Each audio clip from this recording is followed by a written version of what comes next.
mesmo sanduíche, os mesmos ingredientes e o mesmo sabor. É o mesmo sanduíche de sempre. Cansado do mesmo? Tem novidade que só o Habib's faz. Novos Beirutes Habib's. 3 deliciosos sabores com ingredientes especiais: calabresa, mortadela e peito de peru. Peça também pelo delivery.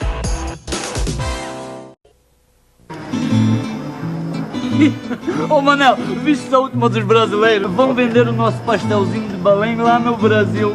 Do Brasil? Ai, do Brasil. E num restaurante árabe, opa! E os portugueses somos nós! O docinho mais gostoso de Portugal agora no Habib's.